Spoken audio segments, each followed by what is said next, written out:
नमस्कार, मैं नवनीत कुमार। स्वागत है आपका आपके अपने YouTube चैनल पर। आज परसेंटेज क्लास 2 लेकर आए हैं हम। जिन्होंने क्लास फर्स्ट नहीं देखा है वो जाकर देख लें, लिंक मैंने डिस्क्रिप्शन बॉक्स में और ऊपर आई बटन में दे दिया है। ठीक है, चलिए आज इस क्लास में हम क्या देखेंगे। आज देखेंगे हम a b formula. A b formula क्या होता है। फर्स्ट क्लास में मैंने बताया था, केस बताए थे, अमाउंट केस, भाव का केस, परसेंटेज की शुरुआत, यानी बिल्कुल बेसिक क्लास था वो परसेंटेज के लिए। अब ए बी फॉर्मूला क्या होता है, इसका यूज कैसे करते हैं, पहले देख लीजिए। ए बी फॉर्मूला होता है आपका a plus b plus a b upon 100। यह है a b formula, a plus b plus a b upon 100। इसका यूज क्या होता है, जब दो घटनाएं एक साथ हों, जब दो घटनाएं एक साथ हो, जैसे कि आपको बोल देगा एग्जाम में कि किसी व्यक्ति की सैलरी में पहले महीने में 20% की वृद्धि हुई, उससे अगले महीने में 10% की वृद्धि और हो गई, तो बताइए उसकी सैलरी में कुल कितना परसेंट वृद्धि हुआ, है ना, या उसकी सैलरी पे कुल कितना परसेंट प्रभाव पड़ा। या क्वेश्चन इस टाइप से हो सकता है कि पहले महीने में 20% की वृद्धि हुई और उससे अगले महीने में 10% की कमी हो गई। ठीक है, या फिर ऐसे हो सकता है कि पहले 20% की कमी हुई, फिर अगले महीने में 10% की कमी हो गई, तो बताइए उसकी सैलरी पे कुल कितना फर्क पड़ा। समझ रहे हैं, यानी या तो एक बार वृद्धि होगा, एक बार कमी, या फिर दोनों बार वृद्धि होगा, या फिर दोनों बार कमी होगी। ठीक, इसमें क्या होता है, दो लगातार केस होते हैं, कमी के या वृद्धि के। चलिए अब एग्जाम्पल के माध्यम से समझते हैं। जैसे कि अगर मान लीजिए एग्जाम्पल दिया हुआ है, एग्जाम्पल नॉर्मल सा ये लेंगे कि भाई किसी व्यक्ति की वेतन में, किसी व्यक्ति के वेतन में पहले 20% वृद्धि हुई, ठीक, उसके बाद अगले महीने में 10% की वृद्धि हुई, तो बताइए उसके वेतन में कुल कितनी परसेंट वृद्धि हुई। तो उसके वेतन में कुल कितनी प्रतिशत वृद्धि हुई, तो हम फॉर्मूले में रख देंगे यहाँ पर। कैसे, ऐसे कि भाई 20 प्लस 10, भाई ए हो गया आपका पहला वृद्धि, बी होगी सेकंड टाइम में वृद्धि, और प्लस ए बी, यानी 20 गुणा 10 बटे 100। ठीक है,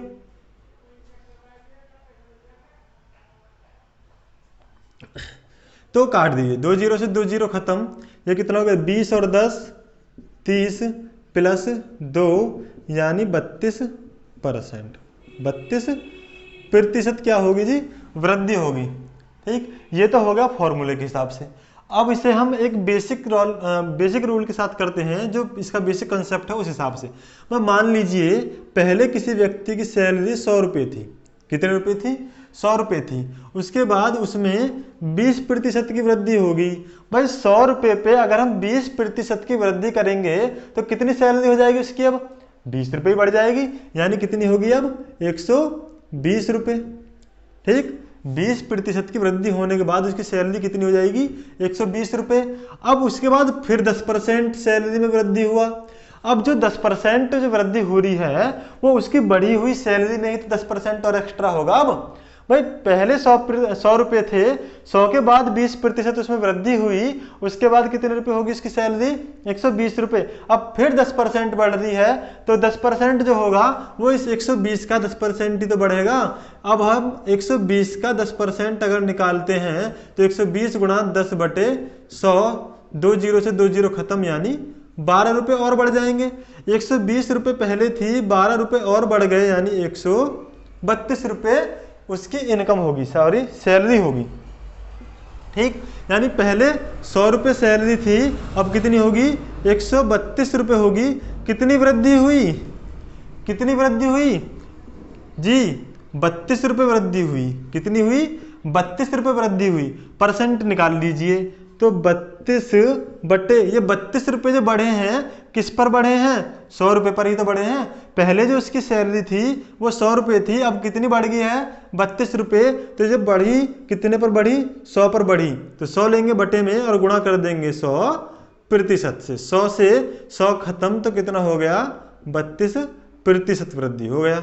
क्लियर है, ये तो हो गया आपका बेसिक कंसेप्ट और ये हो गया फॉर्मूले के हिसाब से या शॉर्ट ट्रिक के हिसाब से। ठीक है, चलिए अब देखते हैं अगर मान लीजिए कमी वाला क्वेश्चन आ जाए। चलिए क्वेश्चन लिखता हूं बोर्ड पर। क्वेश्चन आ जाता है ऐसे कि किसी जिन्स के मूल्य पर 20% की वृद्धि की। क्या हुआ, किसी व्यक्ति ने किसी जिन्स के मूल्य पर पहले 20% की वृद्धि की और फिर 10% के लाभ पर बेच दिया, है ना। पहले जो रेट था उस रेट को पहले 20% की वृद्धि कर ली और फिर उसमें भी 10% का लाभ कमाते हुए उसे बेच दिया। तो बताइए कुल कितने प्रतिशत लाभ प्राप्त हुआ, उस व्यक्ति को कुल कितने प्रतिशत लाभ प्राप्त हुआ। तो क्या हुआ, देखिए यहां पर भी 2 बार केस हुआ है। पहले 20% की वृद्धि हुई है और फिर 10% का उस पर लाभ भी कमाया है, 10% और रुपए बढ़ा दिए। तो पूछा बताइए कुल कितने प्रतिशत लाभ प्राप्त हुआ। तो 2 बार घटना घटा है, 2 बार घटना घटी है यहाँ पर। तो क्या होगा, यहाँ पर हम लगा देंगे a + b + ab अपॉन 100, यानी यही फॉर्मूले को। तो a कितना हो गया जी, 20% + 10 + 20 × 10 बटे 100। ठीक, 2 जीरो से 2 जीरो खत्म।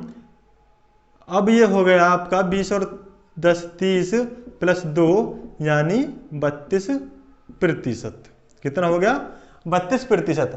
ठीक है, समझ गए होंगे। फर्स्ट क्वेश्चन भी इस हिसाब का था और सेकंड भी सेम टू सेम वही क्वेश्चन है, बस थोड़ा सा लैंग्वेज में चेंजेस है।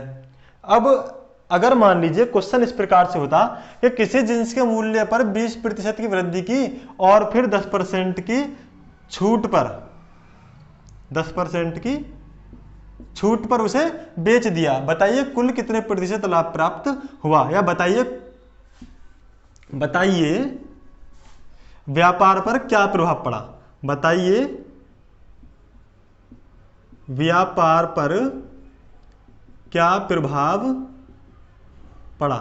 मतलब क्या है कि उसे लाभ हुआ या हानि, ये हमें देखना है। ठीक, तो क्या है, देखिए भाई किसी जिन्स के मूल्य में पहले 20% की वृद्धि कर ली है उस व्यक्ति ने और उसके बाद 10% की छूट पर उसे बेच दिया है। तो 2 बार घटना घटी है, 20% की वृद्धि हुई, ठीक, और 10% की छूट दी, यानी 10% की कमी कर दी गई। ठीक है, पूछा है क्या प्रभाव पड़ेगा, तो इन्हें हम साइन के साथ लेंगे।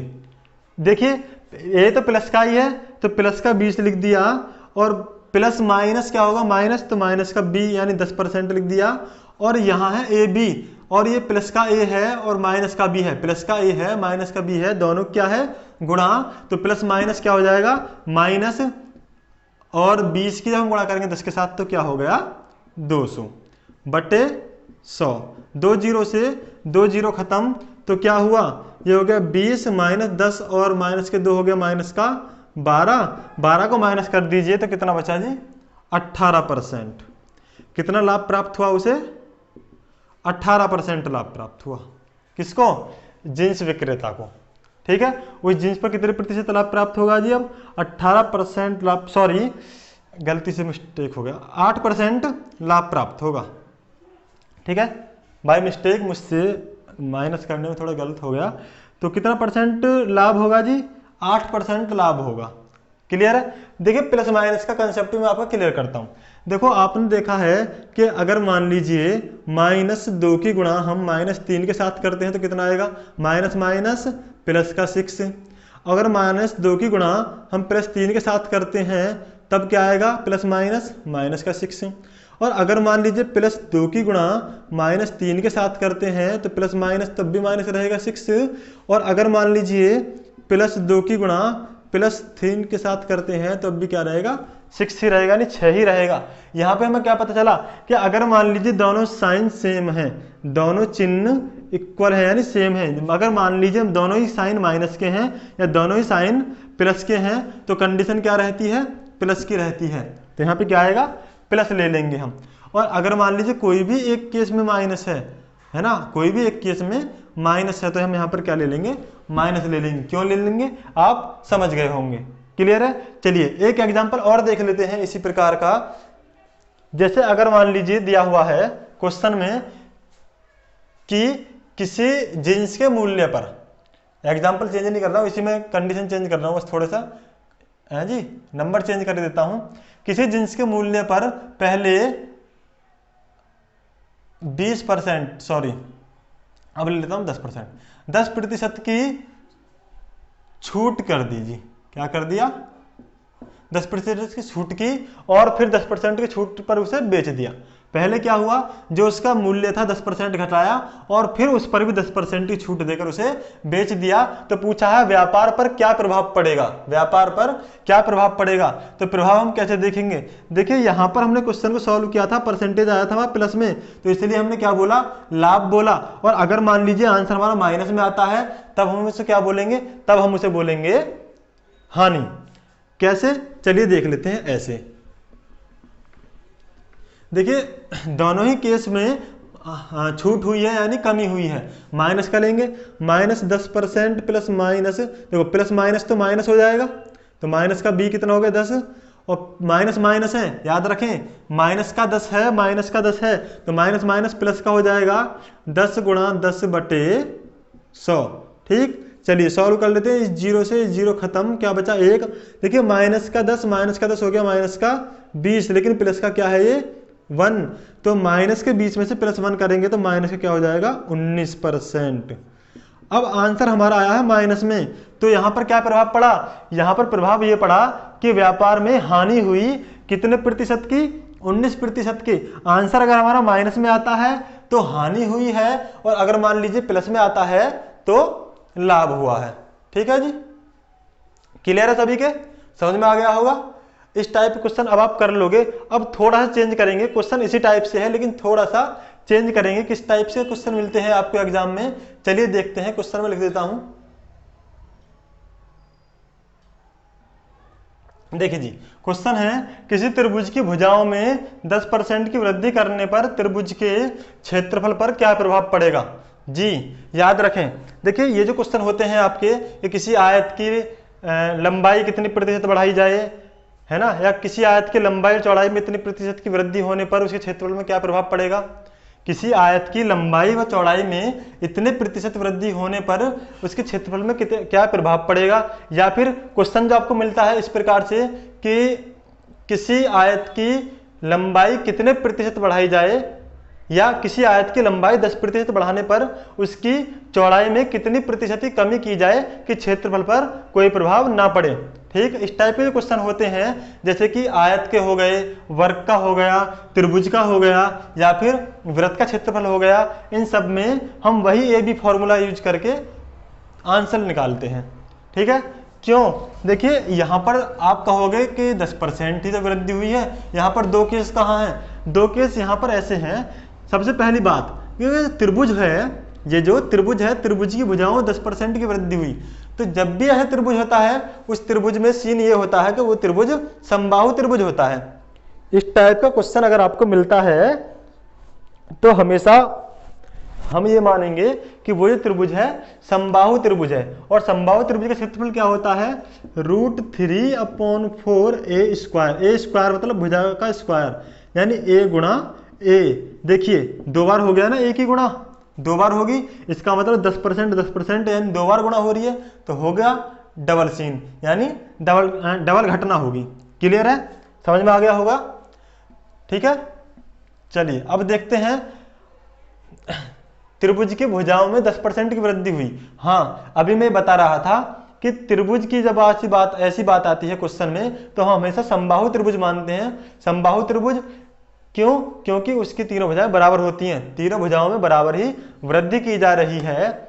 वैसे तो आपको पता है भुजा के आधार पर त्रिभुज कितने प्रकार के होते हैं, 3 प्रकार के होते हैं, समबाहु त्रिभुज, समद्विबाहु त्रिभुज और विषमबाहु त्रिभुज। तो हम यहाँ पर क्या लेंगे, समबाहु त्रिभुज लेंगे।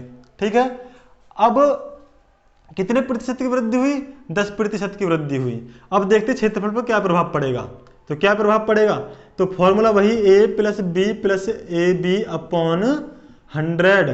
तो 10% की वृद्धि एक बार हुई, फिर 10% की वृद्धि हुई, और फिर 10 गुणा 10/100, 2 जीरो से 2 जीरो खत्म, 10 और 10 20 + 1 यानी 21% की वृद्धि हो जाएगी उसके क्षेत्रफल में। क्यों? क्योंकि आंसर हमारा प्लस में आ रहा है, इसलिए क्या होगा, वृद्धि होगा किसमें, क्षेत्रफल में, किसके, त्रिभुज के। और अगर मान लीजिए आंसर माइनस में आता तो हम क्या कहते हैं कि क्षेत्रफल में कमी हो गई है। समझ में आ गया होगा। अच्छा, अब जो खपत वाले प्रश्न होते हैं, या अभी जो मैंने एक एग्जांपल लिया था कि किसी आयत के लंबाई में 10% की वृद्धि करने पर उसकी चौड़ाई में कितनी परसेंट की कमी की जाए कि क्षेत्रफल पर कोई प्रभाव ना पड़े। या फिर जो क्वेश्चन होता है ऐसा कि भाई प्याज के मूल्य में 50% की वृद्धि होने पर कितने परसेंट खपत में कमी की जाए कि खर्च पर कोई प्रभाव ना पड़े। इस टाइप के क्वेश्चन हम नेक्स्ट वीडियो में कवर करेंगे। अगर आपको वीडियो अच्छा लगा हो तो जल्दी से लाइक कर दीजिए, अच्छा नहीं लगा तो डिसलाइक कर दीजिए। और जिन्होंने अभी तक चैनल को सब्सक्राइब नहीं किया है साथियों, चैनल को सब्सक्राइब कर लें, साथ में बेल आइकन दबा लें। बेल आइकन दबाने से क्या होगा आप सभी जानते होंगे, जो नहीं जानते हो समझें। बेल आइकन दबाने से होगा ये कि जब भी मैं YouTube पर अपनी नई वीडियो अपलोड करूंगा तो आपको नोटिफिकेशन मिल जाएगा, सबसे पहले आप मेरी वीडियो को देख पाएंगे। ऐसी ही बेहतरीन ट्रिक देखने के लिए, ऐसे बेहतरीन तरीके से पढ़ने के लिए आपको चैनल सब्सक्राइब कर लेना ही चाहिए, ठीक है। और साथ में बेल आइकन भी दबा लेना। फिलहाल इस वीडियो में इतना ही, मिलते हैं नेक्स्ट वीडियो में। वीडियो को लास्ट तक देखने के लिए बहुत बहुत धन्यवाद आप सभी लोगों का। Thank you for watching this video. चलिए मिलते हैं नेक्स्ट वीडियो में।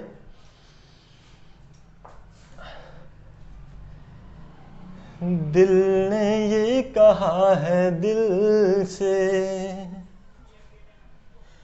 मोहब्बत हो गई है तुमसे। दिल ने ये कहा है दिल से, मोहब्बत हो गई है तुमसे। ठीक है, चलिए।